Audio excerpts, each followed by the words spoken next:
On today's More Than a Test, I am so lucky to get to introduce you to Don and Jackie, the superintendent and assistant superintendent from just down the road from me in St. Vrain, Colorado. When I opened up this conversation, the first thing Don Haddad said to me was, I think I used to be a principal near your dad. What an incredible human. He remembers people from all parts of his life and then also takes every day and every opportunity to fight for kids in Colorado to make sure that we have high standards for graduation, we have opportunities for all kids, and we are really putting education first. The district is growing, which is somewhat rare in Colorado. The advice they give is really wonderful, and it was really great to have both of them to kind of share how they're managing everything they're trying to do in St. Vrain. Don't miss it here on More Than a Test. Don and Jackie, thank you so much for being here today. Thank you. Thanks for having us on the show. Okay, Don, I'm going to start with you because when I was getting ready for this show, I talked to Tom Vander Ark and he said, I think you should have Don Haddad on. He's amazing. But you should also invite Jackie. She's also incredible. And he's like, I know you don't often do episodes with two people, but this is a special team. Why do you think he said that? Well, first, I will tell you, I have a lot of respect for Tom, and Tom has had an opportunity to come to St. Vrain on a number of occasions, and he has had the opportunity to interact with both of us and our team. And we believe that we make a very strong team. And not only the two of us, but others with whom we work, we're much stronger, much more effective, much more capable when we are working together. And our experiences, at least from my perspective, really support one another and strengthen one another. So that's a that's a great compliment from Tom, and the respect is definitely mutual. That's great. Jackie, so he says you're a great team. And when I talked to the superintendent of Elk Grove in California, he said like their teamwork with their board and with their union is all about this one book. He's like, everybody reads the book, we all come together. What would you attribute your teamwork in St. Vrain to? So, I think first and foremost, Don communicates a strong and compelling mission and vision for our system and for public education. I think he has brought on talent on board that is also equally bought into that vision. We are very strong believers in the power of public education to change the lives of millions of children in a really positive way. Don communicates that over and over again, and so there's a very big sense of purpose among our school board, among the people that are on our central team, and also those that lead our schools and are in our classrooms as well. We look for people who are like-minded and who really believe in that public education vision and what it does for our community and for the children in this country.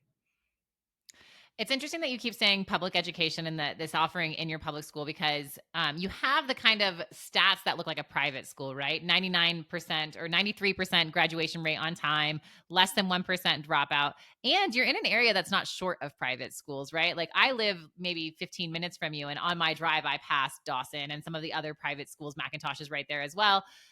So tell me a little bit about how you create a place that people want to send their kids and can achieve like a private school despite being a public school. Yeah, well, the one thing that we know is that approximately 90% of all of the children in America, K through 12, are being educated or have been educated or will be educated in a public school. And so it's really imperative that we get public schools right. Because while you might have an outlier in a different type of school, and that's important as well, our country as a whole, collectively, is dependent on the quality of our public schools, first and foremost. And so we take that very seriously. And the first thing that we've done is we've opened up all of our schools to choice. So you're not regulated by your address or any kind of geographic constraints that you might have. And we've also created a system where every one of our schools has to pass the litmus test that would we send our own children to this school. And so it starts with high quality preschool and high quality full day kindergarten in every one of our elementary schools. We have a curriculum that is well aligned, the standards, the curriculum, the instruction, the assessment. We recruit and retain the very best teachers to be with our students. We have an extremely rigorous curriculum and a diverse curriculum across the board, regardless of what type of learner you are. We have robust technology across the board, pre-K through 12, cutting edge technology, which is critically important. We have amazing co-curricular programs in the arts and athletics, etc. We have post-secondary programs for all of our students, concurrent enrollment, P-Tech, Pathways through Technology, the associate degree, advanced placement, international baccalaureate. And the public schools actually have the financing to create the strongest education possible. And so we do that. And we have less than 1% of the students who live within the St. Vrain Valley School District attend a private school. And so that tells us that they're choosing St. Vrain schools. This is not a critique about any other type of school, private or otherwise. This is just a recognition of, if you build the type of school that parents are seeking and students are going to benefit from, there's no institution that can do it better than public schools when it's done right. I'll add to that, Laura.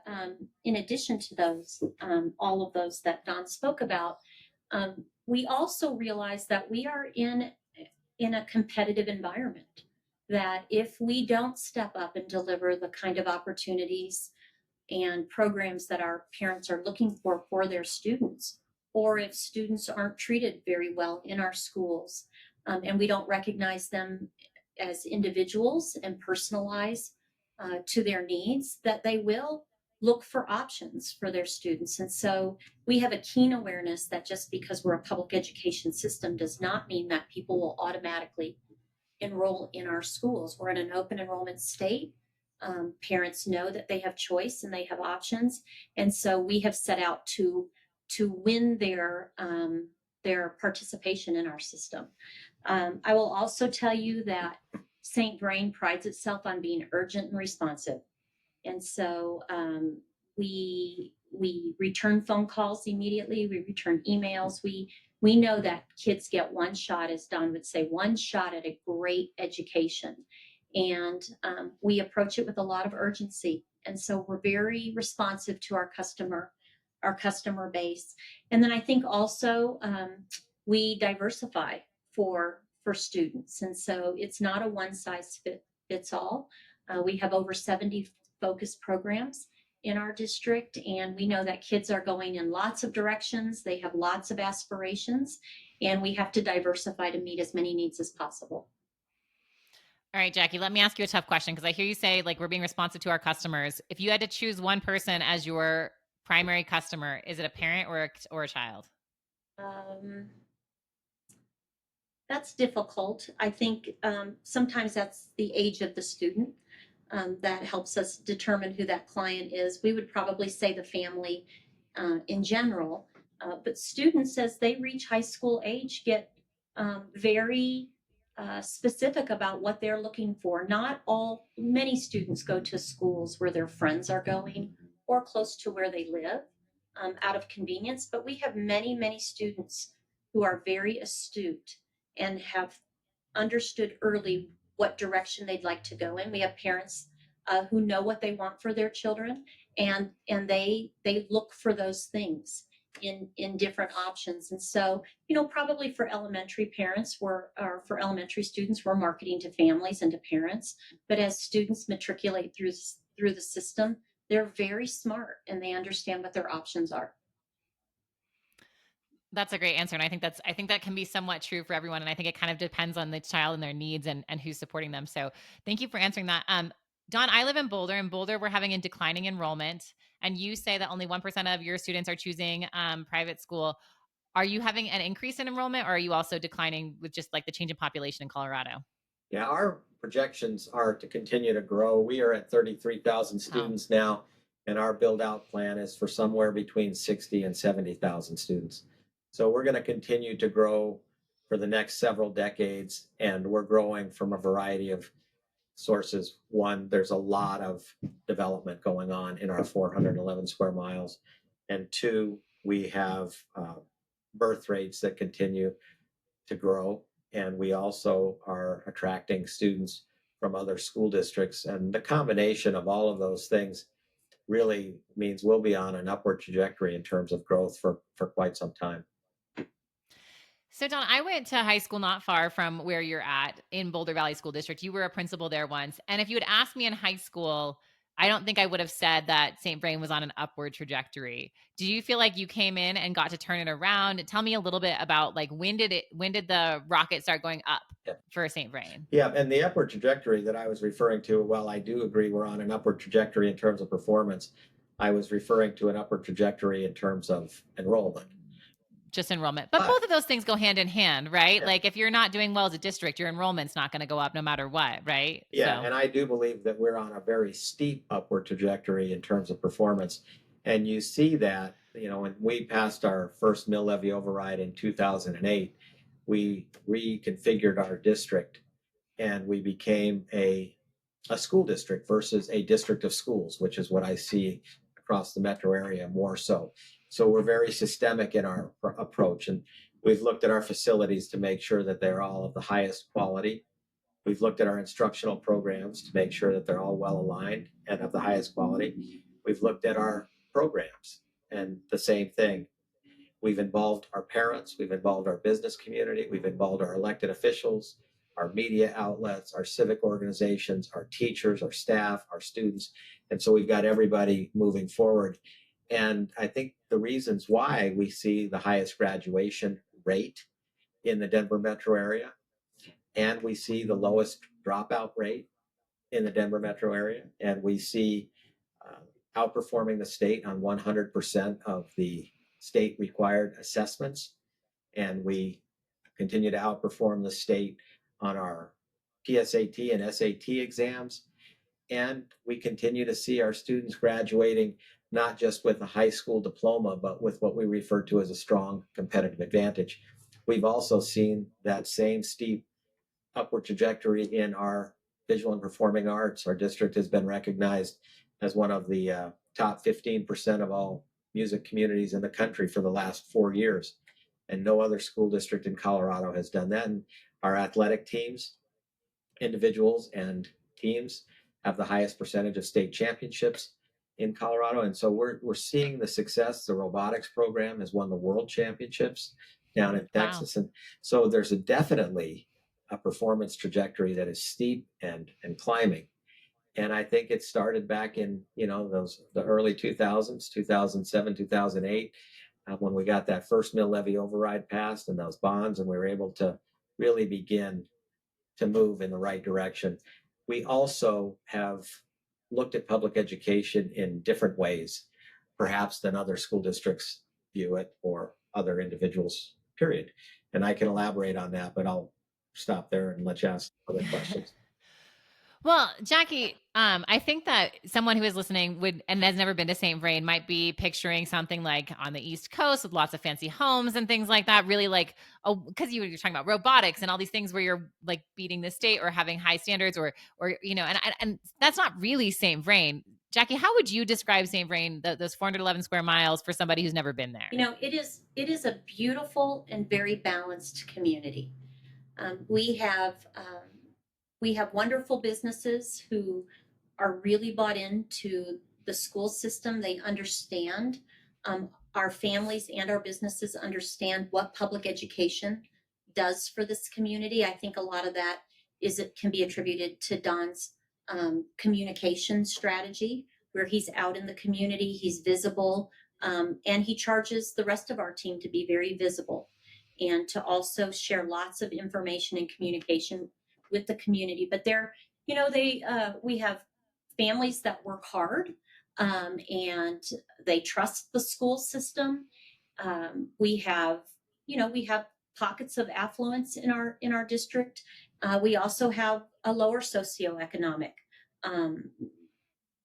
areas in our community as well. But what I will tell you, and I love this theory of action, and I loved it from the day I came to St. Vrain almost 10 years ago, is that every child gets the best in St. Vrain, every single child. And so those schools that have more poverty, they will get the same great curriculum.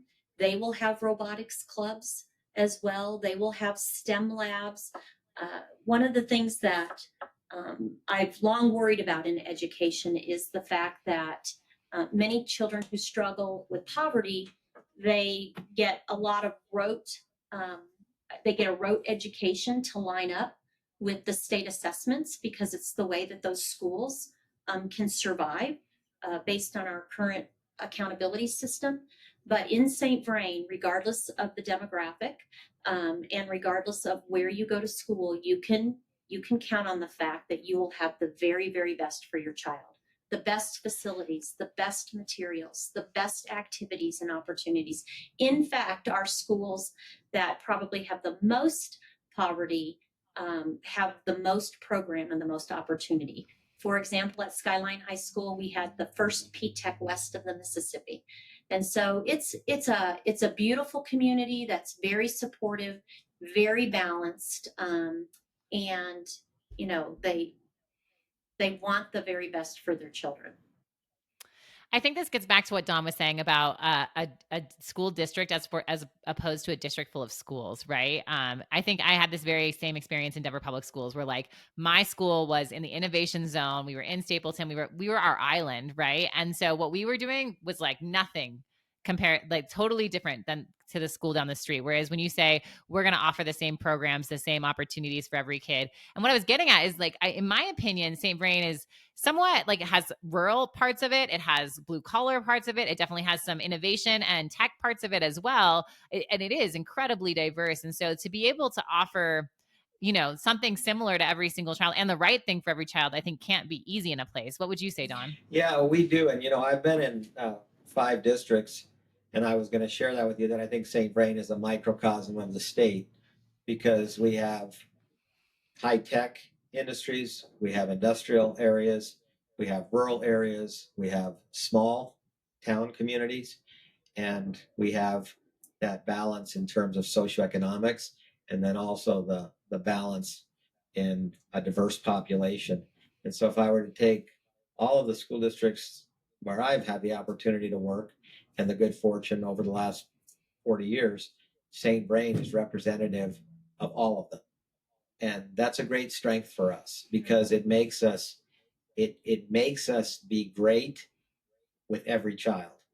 And I think that diversity of our communities helps us to be the very best version of ourselves.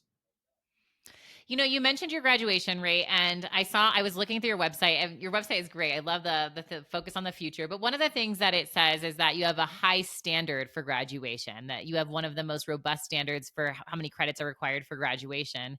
And I was surprised to see that because what I hear a lot from superintendents is, I wouldn't say a dilution of their standards for graduation, but finding unique ways to get kids credit. So, for example, if you have a job, getting a work study credit and things like that, as opposed to the typical rigorous academics. And I'm curious, you know, are rigorous academics important to you in that graduation number? And how are you finding ways to like help keep the standards high, but also meet the needs of all kids? Yeah, we have a saying here in St. Vrain that we want our students to graduate not only with a high school diploma, but with a strong competitive advantage so that they can compete with anybody across the world. And that's a really important differentiation because in many instances, you will see high school diplomas represent the bare minimum of what should be expected out of a child. And we just don't believe that that's enough in a highly complex and competitive global environment. The other thing is not only do we have the 24 and a half credits, which is more than what other school districts require across the state, and especially in the Denver metro area, but it's also one where you can get a STEM diploma where you're up all the way to 28 credits. We offer 8 periods a day, so a student can actually take 32 credits. And when they're freshmen and sophomores, we really encourage, and most do take 7 and 8 courses, mostly 8.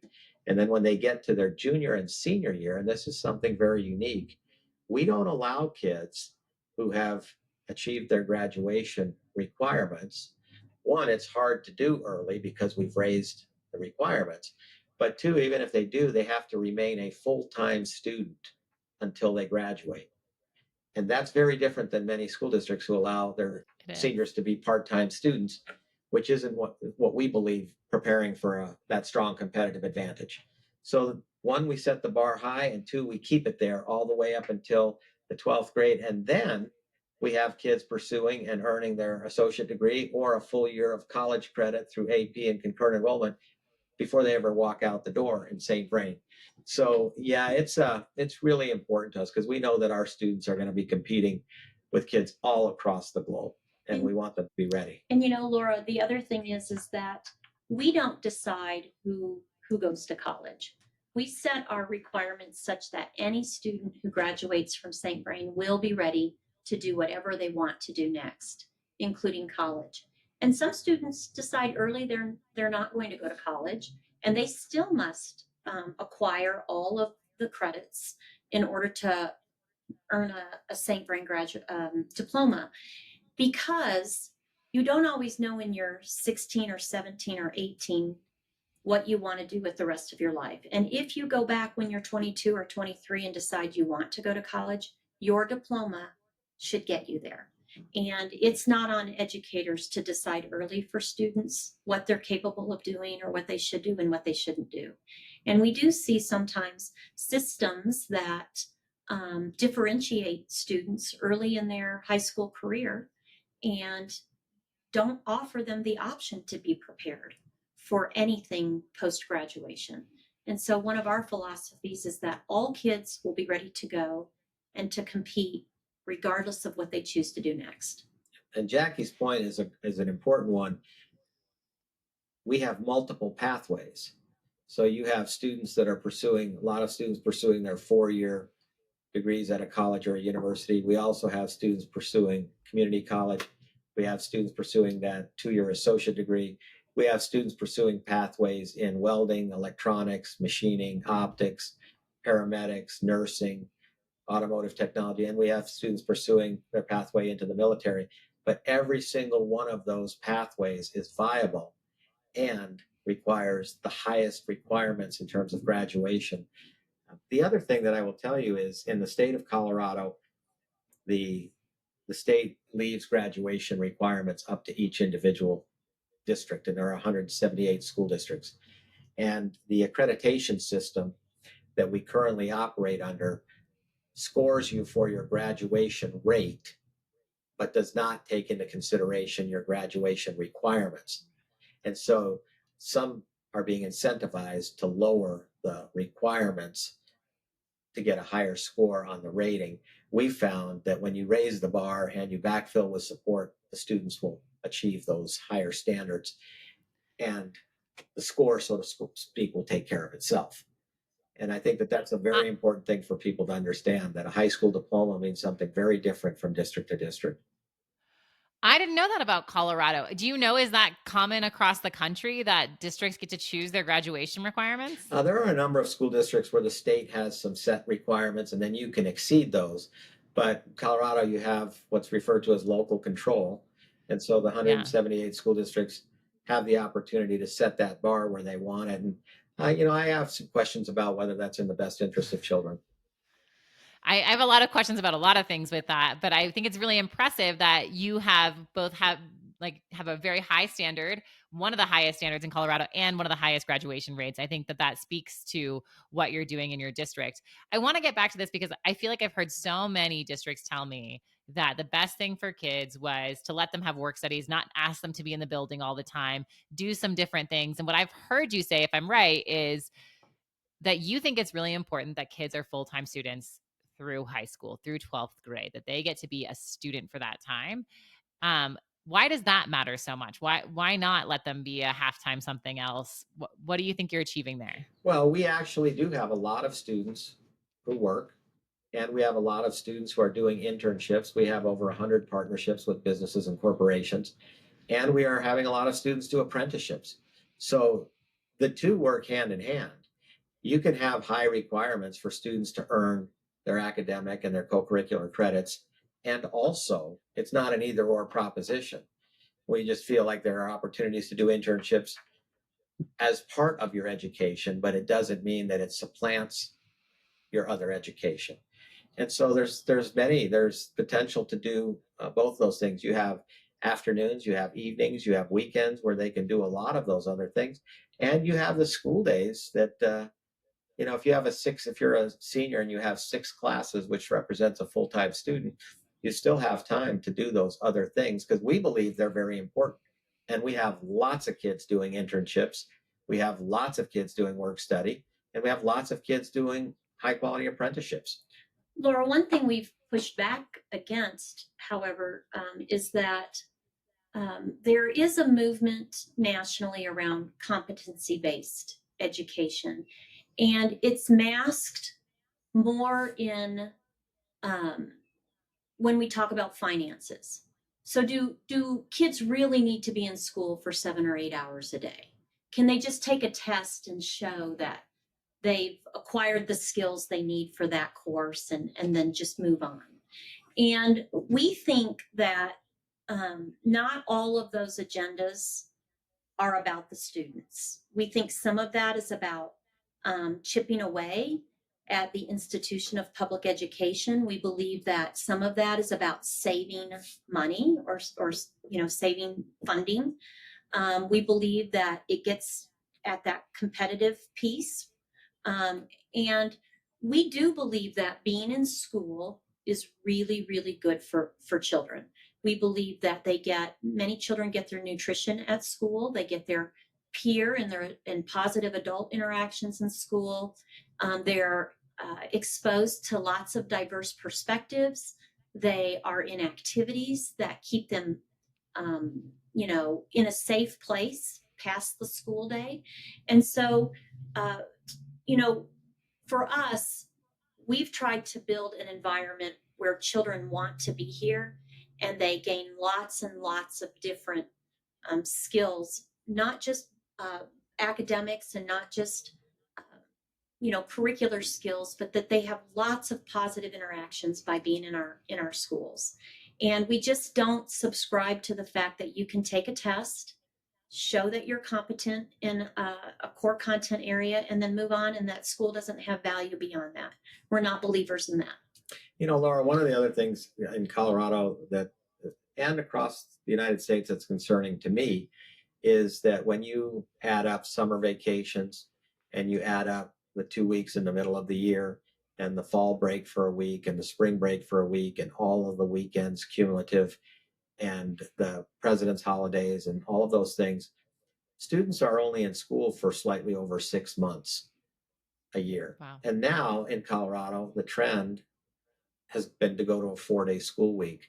And so 70% of the districts approximately in Colorado are on a 4-day school week, which takes another 30 days cumulatively throughout the year, which means kids are in school for about 5 months a year, 5 to 5.5 months a year.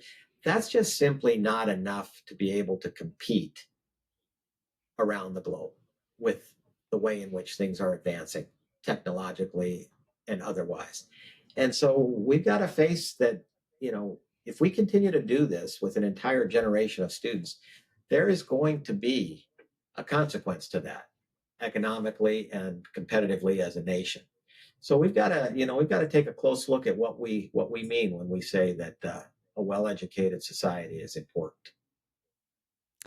Yeah, it's interesting because I could see how you would get pushed back on both of these initiatives. And it sounds like you stand really strong. Like on the 4-day work week, I'm sure there are lots of teachers that would prefer that, especially in more rural communities where people are driving. I mean, St. Vrain might not be that bad, but I know out by like Bennett, for example, they're doing the 4-day weeks partially because people are coming from so far because the kids are out on farms. And then the other one, the competency based, when I was working at Summit in Boulder, we had a lot of parents who wanted to, talk about your customer test out of things. Look, and it wasn't like the kids at the bottom, it was the kids at the top. Like my kid is so far in advance, let's just move them through all of these things because they didn't see the value of school. I'm just curious, when you get pushback, how does that work for you? Well, the state allows parents to opt their child out of the state testing. The thing that's unusual about that is, for accountability purposes, they count the student as if they did take the test. So if you opt your parent out by writing and filling out that form, You don't take the test, but the state counts you as a participant in that test for accountability purposes. And we've had some conversations saying that I don't know that that makes a lot of sense, and that I think it's a little bit misrepresentative and misleading. So that's one of the things. The other thing about, when you talk about people have to drive and things along those lines, we're in an age where technology can mitigate that. And you can be in school for a fifth day, and maybe it's through telecommunications. Maybe it's through some other experience that you're having tied to school, versus you just don't go to school because there is a travel issue. You know what I'm saying? Mm. So I Yeah, I just think there totally. are ways to solve these problems, but I don't like to see us going to the least common denominator all the time. You know Yeah, what I'm saying? So I think that those are really important things for us to look at collectively. remember. And the other thing All we right. might say to parents in that space is that children learn a lot of durable skills outside of what is on the test. So Right.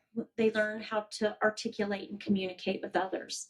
They learn problem solving strategies. They learn time management. They learn organization. All of those things um, that you learn by showing up. Yeah. And so, we just believe that the whole system, when done well, offers students a quality experience, and it's in lots of different areas. That makes sense. Dawn, let me ask you a really serious, a very real question, because I kind of hear a little bit of like maybe critique or open questions about some of the state decisions around, anybody can choose their own graduation requirements. And if you opt out, you're a zero on the test and those kinds of things. How do you manage being a great leader for your district who pushes on the state, but also like make sure the state is embracing St. Vrain? Yeah, well, we have pushed a lot of legislation through from St. Vrain. We've Okay. had over 20 bills passed into law and signed by the governor that have been initiated out of St. Vrain. And one of the things that I have found is that many of the decisions are being made because people are being informed by a certain source. And what I have found is that as I come to the table and share some of the nuances and some of the information that people may not have been fully aware of, it begins to resonate with them. And so when we do push back, we push back with facts and experience and data and real live information versus ideology and perspective. And those are very important differences. When you are crafting legislation based on your ideology versus based on the reality on the ground, you come up with two very different outcomes. So, one of the things we've done to earn that ability to continue to work is we don't just say things, we come to the table with data and solutions. So now we're on this legislative pathway because we had a statewide audit passed into law to look at the accreditation system. And then a statewide bill was passed to formulate a task force. And there are 25 of us across the state now. And as we present this information, some of which I've presented to you, some of the people around the table and outside of that table are looking, I didn't know that. Well, Right. now you do. So what are we going to do about it? And that information is really important, Laura, because a lot of people have made a lot of headway because the general public is not fully versed on the accreditation system or on these nuances that I've shared with you. And they've been led by sound bites like high expectations, no excuses, all of those things designed to keep the status quo in place. But when you dig Right. down deep, as the audit did, and you begin to expose a lot of the things that are going on, it becomes very hard for the state to ignore them. And I've been very forthright with the state. I'm very candid with them. When we're able to maintain a relationship, because it's not about anything more than what's in the best interest for our students, as far as I'm concerned. That's really great. I have two questions though. Okay, what is the biggest thing that you can do to move from being like slogan oriented, to the point of like, saying things like no excuses or whatever, and action oriented and results oriented? What do you think is the biggest step you can do to be in the right place on that? As a school district or as a state? as a school district? Well, I think one is being very clear on what your objective is and what your outcomes, the desired outcomes that you're looking for. And, a lot of people can talk the talk. We always talk about walking the walk and making sure that what we're doing is in fact. So when you look at a policy or a statute that says you can choose your own graduation requirements, and then you look at the choices that some districts are making, and you ask yourself, is that in the best interest of students that we've got low requirements? And if the answer to that question is no, then with integrity, you have to make sure that that's not what you're doing, that you are raising the bar. And it's the Yeah. same thing with testing. If you believe the test is important, then you expect kids to take the test. Or you hold them accountable, meaning the district or whomever, for not taking the test. But you don't say, sign this paper, and then we'll pretend that you took the test. Right. Those are the kinds of things that I think are very difficult for me to reconcile. And it's about transparency and it's about respect for the community. I think we have to be forthright, because what I know about our parents and our community is they want the best for their children. They want to know what's going on, and they want us to be honest and transparent. And so, and when you are then required to actually act on what you're saying and not just say it. So those are the things that we Don, think about. it's fun to get you like fired up about those test scores and things like that, because you and I were talking earlier this week, and I mentioned that I think you might be, and couldn't validate for sure, but you might be the longest standing superintendent in Colorado, at least at this district size. For sure you are, right? Yeah. Once you get to the tiny ones, there might be someone different. And you're still so passionate, and you're still, if for lack of better words, going rounds with the state. Tell me, like, what is the secret to your longevity and your passion?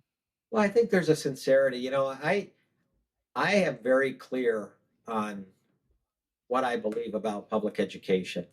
And I'm also very clear on what public education has and can continue to do for children. For me, it's much more than where you go and you learn about content. That's very important. But education is an equalizer that puts everybody that moves through a quality system on a pathway to success. And it's exponential, Laura. The work we're doing with our children will impact their children. One of the things that, I will tell you is many of the kids who were in my first school when I was a teacher and a head wrestling coach, they have grown up and had their own kids enrolled in St. Vrain. So I not only taught the parents, but now I'm handing diplomas to their children who weren't even Wow. born at the time that I was teaching their parents and working with them. And so what I've come to understand is our work is so critically important, and it cannot be left to ideological decisions. It cannot be left to, special interest groups and personal agendas and for-profit movements and et cetera, et cetera, et cetera. It has to be about what's best for children. And I believe that in my core, and I will continue to be an advocate for that in a very respectful and professional manner, because I know what public education did for me, and I know what it's done for the thousands of children that have gone through our system and other school systems. And it's really important. And you can't sit on the sideline in the superintendency or the deputy superintendent. You cannot sit on the sideline and watch these things happen and be passive recipients of what is not in the best interest of children. Jackie, I know Don and I have known each other for a long time. My dad was a principal in Boulder Valley when he was a principal in Boulder Valley. Tell me a little bit about your history and how you ended up tied up with him. Yeah, so actually, Don and I have known each other a long time. We met in grad school back in the early 90s. Oh, We wow. didn't work together for a long time. We worked in some of the same districts, but different times. But I have worked in 5 districts here in the state of Colorado. My whole career has been here in Colorado. I've worked in a rural school district. I worked in Boulder Valley School District and was a teacher there. I've worked in a couple of smaller Adams County districts as a principal and in central administration. And then about 9.5 years ago, a position opened up here. It was going to probably be my last change in education, and I wanted to come to the very best. I live in Erie. I'm close to this community and had watched what St. Vrain was achieving. I began to see their flywheel spin and wanted to be a part of that. I knew Don for a while and had spoken with him about a number of educational issues over the years, and we were very aligned in our vision around public education. We both really have a heart for this work. We both have a competitive spirit, more to be the very best for children than to beat other people. So our competitiveness is really with ourselves. What can we do next to bring that next group of 10 kids in and get them engaged? And then after that, what do we do next? And what do we do next? And this system allowed for me to bring that spirit and to try some things and to continue to get better. And so that's how I ended up here. And it's been the best decision of my life. Truly, it has. Between the two of you, I don't even know what the number is, but there's got to be an extreme number of kids in Colorado that have been impacted because of the two of you, because you both have 5 different districts. You ended up there. You've stayed in it for a long time. I just have to say thank you so much for the work that you've done for our state, for our community. Even if I am just down the road, I know it makes a big difference that everyone's raising the bar because you do. Let me ask you this, Dawn. I know you were a principal for a long time. The Orange County superintendent from Florida told me that being a K-8 principal was the hardest job she ever had. And Orange County, I think, is the 8th largest district in the country. When you think about being a principal versus the job you're in now, what's the biggest difference? Which one's harder? Tell me a little bit more. Well, they're both challenging. I would say that the difference, one of the most significant differences, is just the scale and the scope of the work. When I was a principal, it was definitely hard work and definitely important. And as a superintendent, I am making decisions that are impactful over tens of thousands of students versus several hundred students. And that's a very different responsibility.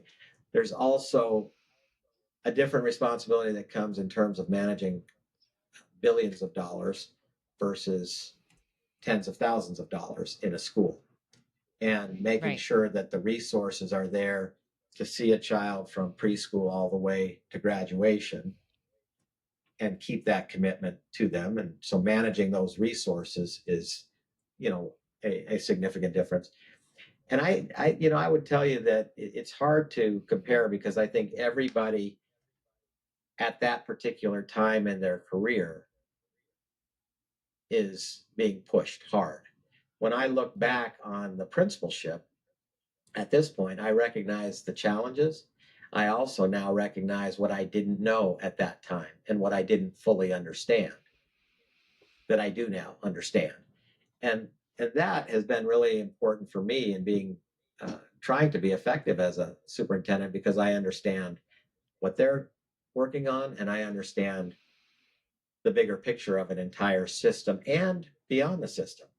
Working with Right. legislative initiatives, working with politics, and all of the things that come with this role. And, we're a very large business, Laura. We're a school district, but we've got technology and human resources and nutrition services and transportation and construction management and teaching and learning and all of the early childhood, the facilities. And that's a pretty significant difference between that and being a building principal. But both are very important and very challenging. And I have the utmost respect for the principalship because it's a tough job. All right, let me ask you this. You both still seem really optimistic. You're on the upward trajectory as we talked about, but what's the thing that still keeps you up at night? Jackie and then Dawn. I think for me, it's the politicization of public education. Yeah. I truly, our focus is on children and helping them have incredibly successful lives. And we understand clearly that when 90% of a population goes to any institution, that people are going to want to have a piece of that. And it can be difficult and very challenging. And it doesn't always serve our children well. And so we work really hard to come to our work with balance, to stay very focused on students and what's best for the kids. And I know that sounds cliche, but truly every day we work hard at that, because it's getting more and more difficult to keep the main thing the main thing. And I think that's really the biggest challenge that we're faced with right now.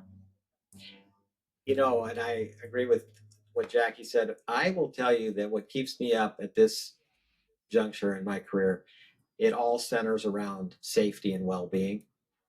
And that encompasses a lot. But if I were to tell you, when somebody hears safety and well-being, I always think about, are we doing everything within our power to protect our children, our teachers, our staff, and our communities within our schools?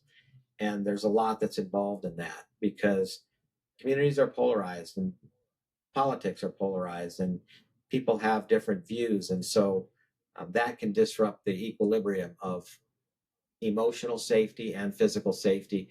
And then we always worry about any of those events that we all hope we never have to experience in a school.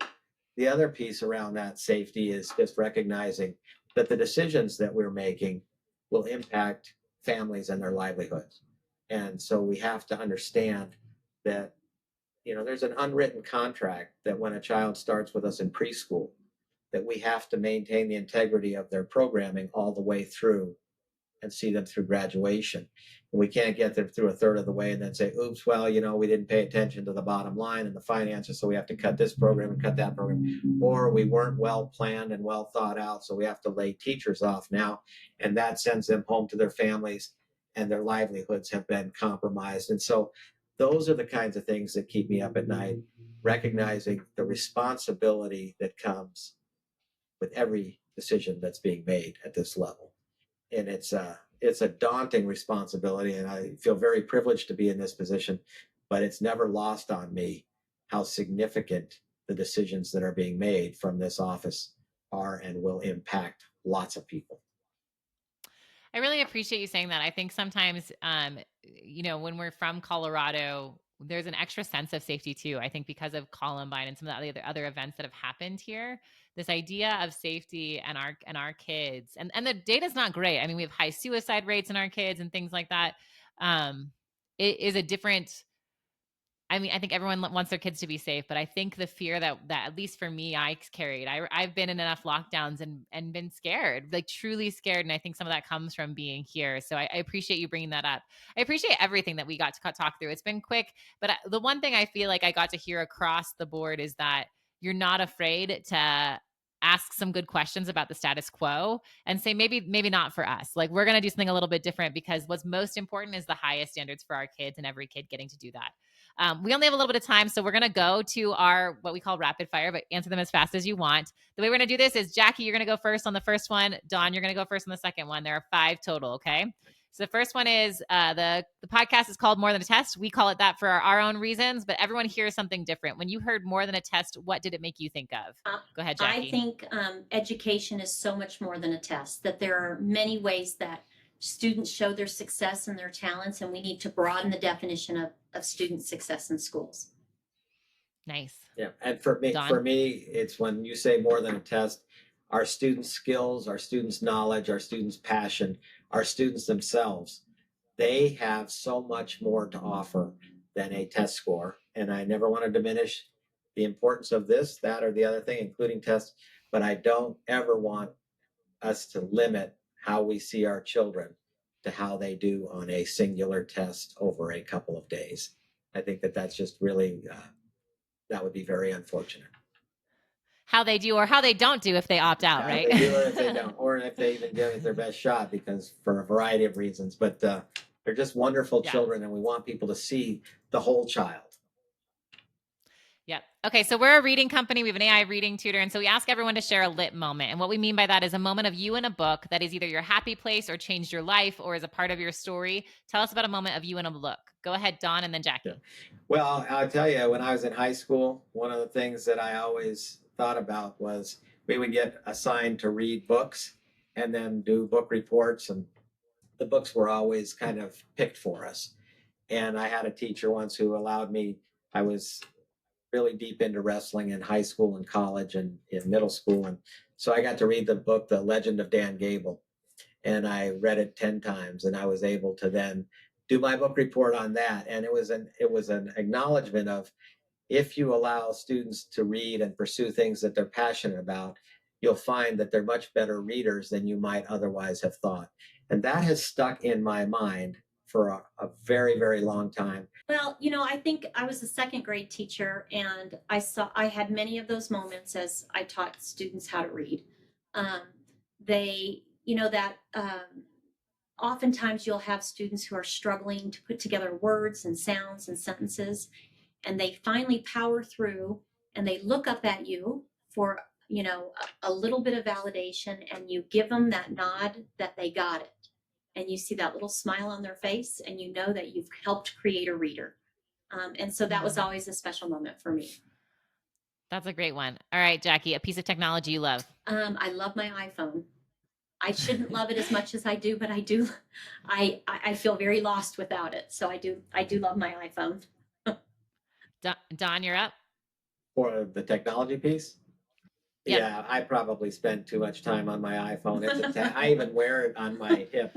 Got my little holster and my iPhone, and I'm always looking for world news on it, looking for trends, articles, emails, and so whether I love it or not, I am using it all the time.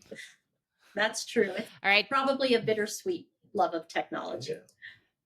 It's true for us and our kids. All right, Don, best advice you've ever been given? Work hard and good things will happen. Treat people with kindness and empathy, but always expect the most out of them. Don't ever confuse kindness and empathy with low expectations. And the same thing holds true to me. And I've had people tell me that throughout my life, starting with my mom and dad, but also coaches that have been very influential in my life. That's great. Jackie, best advice? Yeah, I think find something you love and you'll never work a day in your life. And I know that's not true for everybody across the board. Not everybody knows exactly what they want to do. But I definitely landed on that, and I'm 37 years in, and I still have the same excitement coming to work in public education as I have when I started on day one. That's lovely. All right, last one. Jackie, we'll start with you. One book you think everyone should read? If you're in education, I think everybody should read Savage Inequalities by Jonathan Kozell. It really was the first professional book that I paid very close attention to. It had a profound impact on me, and it really talked about the educational disparities in K-12 across the United States, and what the impacts that poverty has on children. And I've kind of set out to make it my mission and my sense of purpose to ensure that all children have access to the very best. That's great. Don, one book everyone should read? Thank You for Being Late by Thomas Friedman. And Thomas Friedman actually visited St. Vrain, and we had an opportunity to talk directly with him. But he really delved into, back in 2007 and 8, what he referred to as the supernova. And it was when Steve Jobs introduced the iPhone, and Twitter and Facebook were launched, and Hadoop and GitHub were launched, and artificial intelligence way back then through Watson and others. And our world was changing dramatically at a time when public education was probably not changing as quickly as it could have or should have. And so I really encourage people to read that book and to understand what's happening in our environment, global environment right now. The pace and the rate of change is moving so fast that we have to be up to speed. It's a great book. I thought Don would answer that differently. I thought he would say, the score will take care of itself. The Bill Belichick. Bill Walsh. Oh, Bill Walsh. I'm sorry. Yeah. Bill. A team that shares books together. Yeah. Are you familiar with that book, Bill Walsh? I'm not. Tell me about it. He's a former coach of the San Francisco 49ers, and he coached Joe Montana, and they won several Super Bowls. And he talked about if you have meticulous attention to detail and everybody's working towards a Super Bowl, the score will take care of itself as long as everything that you're doing to the very best level you can do it at.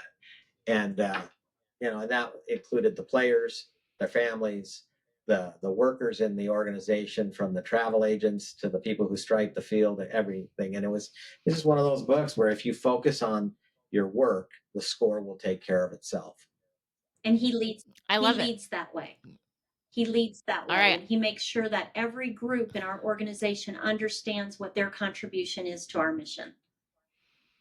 That's awesome. I haven't ever heard of that book, but I will definitely look it up. Thank you both for your time. I know it is the end of the day for both of us, and the Colorado weather is calling us, but this has been a great conversation. And it unexpected for me. I didn't know how much you're pushing back, but I really appreciate it because I know it's making the schools for my kids better here in Colorado. So thanks so much.